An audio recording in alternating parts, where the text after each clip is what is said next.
Hi guys! Welcome to my channel. This is Ina, your narrator. You can just call me Ate Ina or whichever you prefer. You can send me your stories through my Facebook page in the description down below. You can send me any stories you'd like to share, whether a horror, thriller, or a love story, and I will surely read it for you. Hope you will have a good time listening to this story. Since this is my first post, this story is originally written by me. So, I hope you enjoy it! Napakalakas ng ulan ng gabing iyon. Halos wala ang mga sasakyan ang nagdaraan sapagkat halos wala nang makita sa paligid. Maliban kasi sa gabi na, ay zero visibility din ang paligid dahil sa sobrang lakas ng ulan. Subalit tila hindi ito alintana ni Ana. Wala siyang pakialam kung basa na ang kanyang buong kasuotan. Kung gaano kasi kasama ang panahon ay ganoon din ang lubos na kalungkutan at pagdadalamhati na kanyang nararamdaman.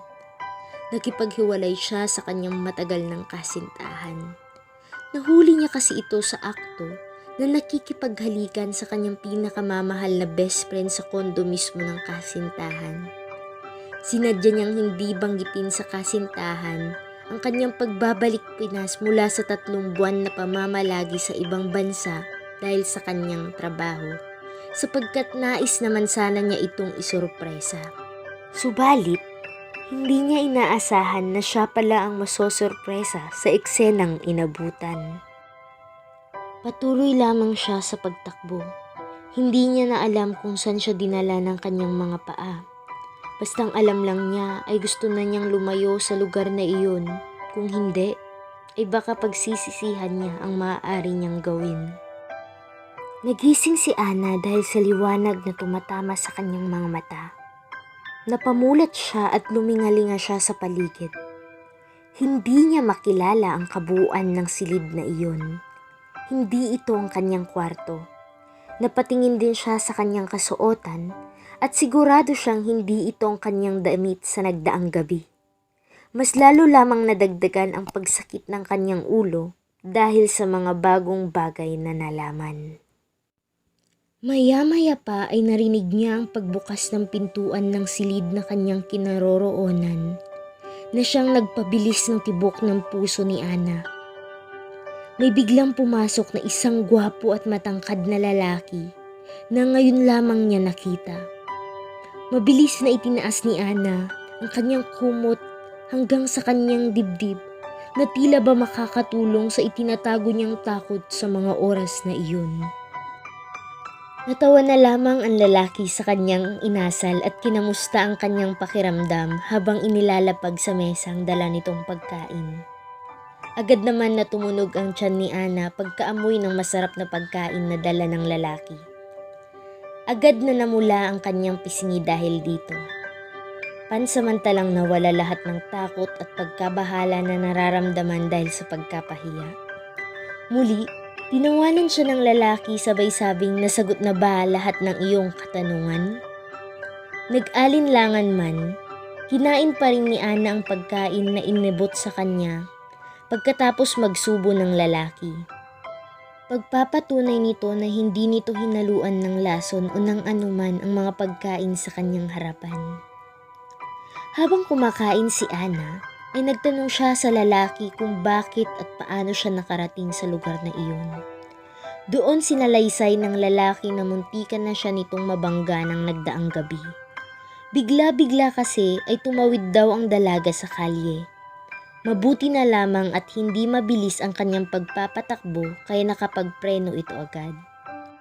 Sigurado naman daw ito na hindi niya siya nabangga sapagkat nung bumaba ito sa kanyang sasakyan, ay nakita pa ng lalaki na nakatayo ang dalaga at 1 pulgada pa ang layo ng nguso ng kanyang sasakyan. Subalit nang lalapitan na sana niya ito para kumprontahin, ay bigla itong tumba. Mabuti na lamang at mabilis ang mga kilos ng lalaki at nasalo niya ito bago pa tumama ang katawan sa matigas na simento. Walang anumang pagkakakilanlan na dala ang babae, kaya inuwi na lang siya nito sa kanyang bahay. Pagkatapos isalaysay ng lalaki ang mga nangyari, ay may isang katanungan pa rin na bumabagabag sa isipan ni Ana. Subalit, nahihiya siyang magtanong sa lalaki. Malaki ang pasasalamat niya rito sa ginawang pagtulong sa kanya. Kung pinabayaan siya ng lalaki sa daan, ay baka sa punerarya na siya pupulutin sa mga pagkakataong ito. Sa malamang kasi, ay hindi siya mapapansin ng mga sasakyan sa daan dahil sa sobrang lakas ng ulan kagabi. Napansin naman agad ng lalaki ang pagkabalisa ni Ana. Ang pamumula ng mga pisngi nito at ang pilit nitong paghawak sa kumot upang matakpan ang katawan nito ay nagbigay ng daan upang maunawaan ng lalaki kung anuman ang naglalaro sa isipan ng dalaga. Agad nitong ipinaliwanag na hindi ito ang nagtanggal at nagpalit ng kanyang damit.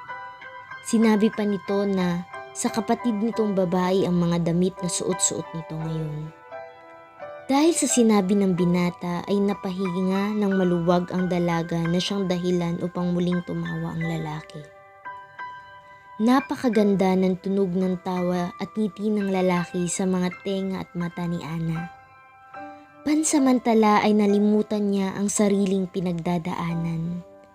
Nakakahawa naman kasi talaga ang mga ngiti nito.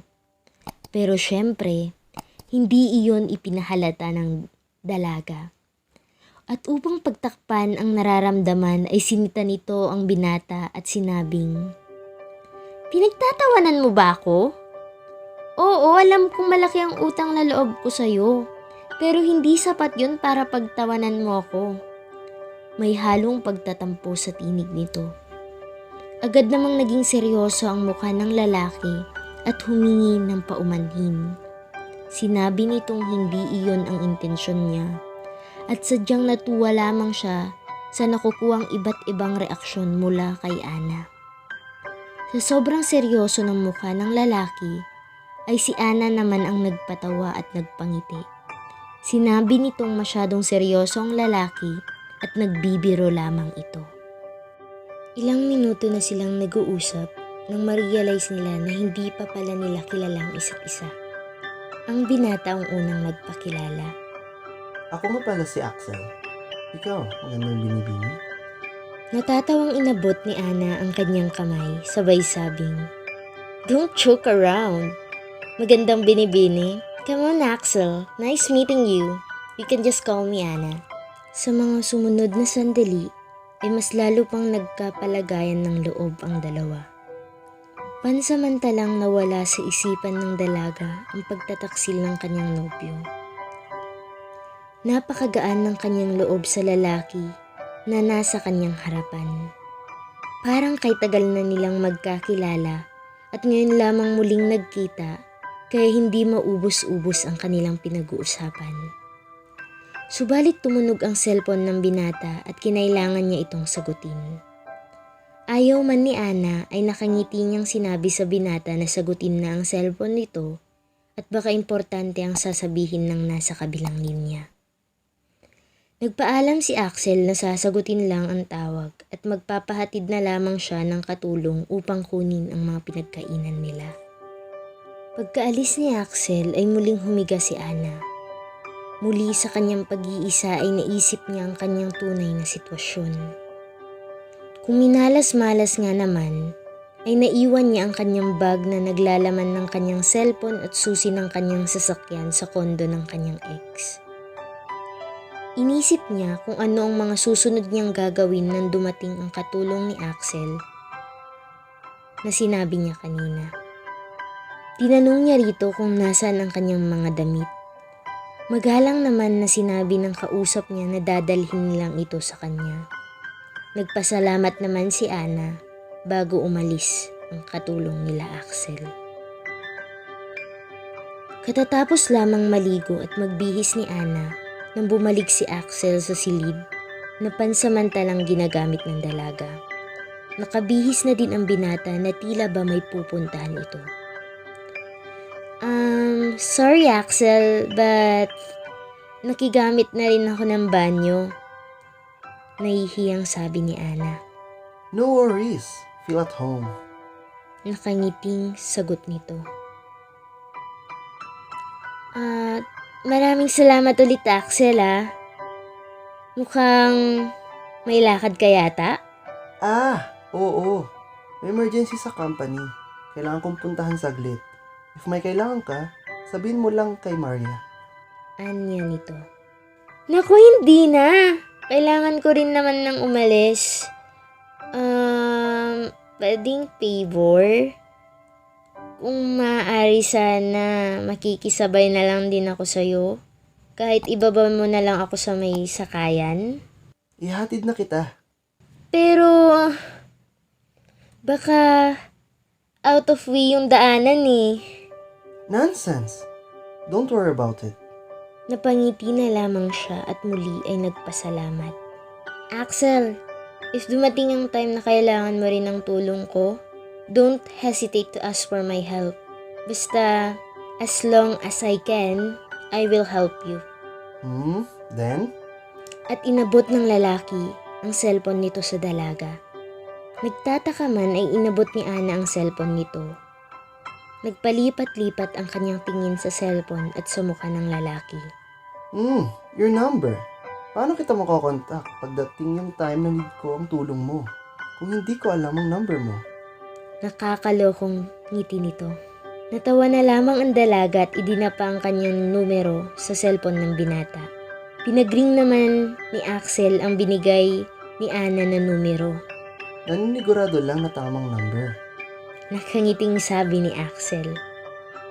Natawa si Ana sa inasal nito. Paano ka makakasigurado hindi ko rin naman hawak ang cellphone ko.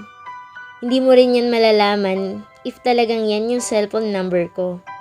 Sumimangot ang lalaki at tumawa ng tumawa si Ana. Sa paningin niya kasi ay hindi bagay ng lalaki ang kanyang inaasal. Maya-maya ay narinig niya ang sinabi ng binata. Tapos ka na bang tumawa? Wait lang, mga 5 pa. Sagot ng dalaga na naging dahilan para mapangiti ang lalaki. Sa hindi niya malamang dahilan, ay kahit anong gawin ng dalaga ay hindi niya kayang mainis dito. Bagkus ay lalo siyang natutuwa sa mga inaasal nito. Masaya siya na makitang mabuti ang lagay nito. Pinindot ni Ana ang doorbell ng unit ng dati niyang kasintahan na si Mike.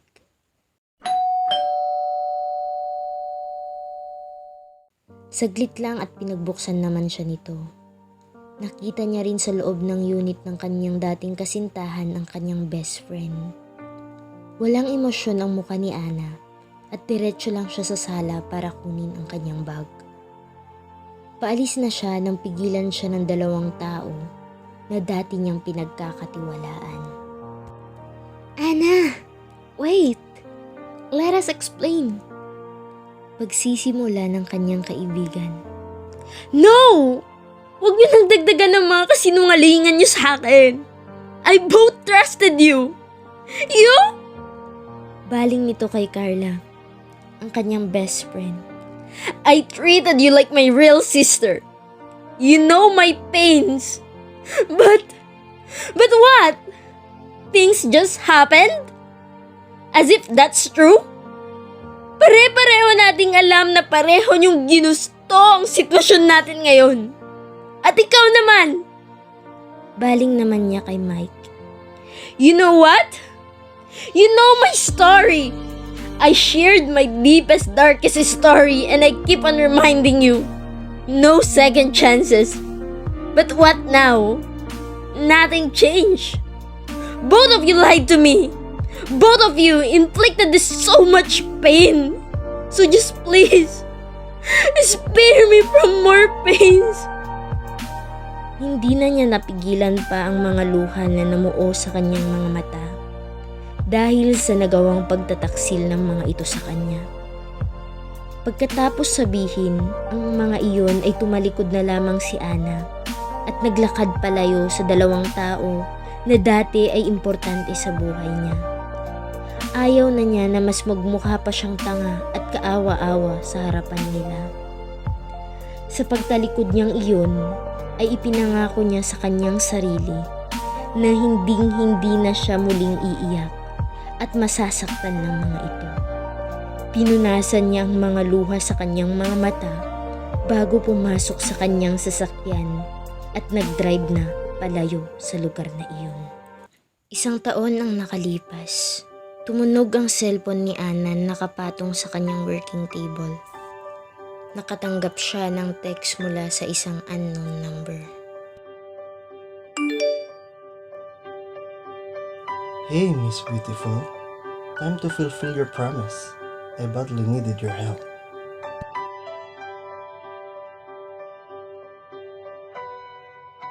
So ayun na nga guys. If nagloko ba yung long-term partner nyo, magbibigay ba kayo ng second chance o hindi na? Please comment down below. Bitin ba? Ako rin nabitin eh. Excited na rin ba kayo kung anong mangyayari kay Axel at Ana? Kung saan kaya pupunta yung relasyon nila? Pero don't worry, ipopost ko rin yung part 2 as soon as possible. Pagkatapos ng editing.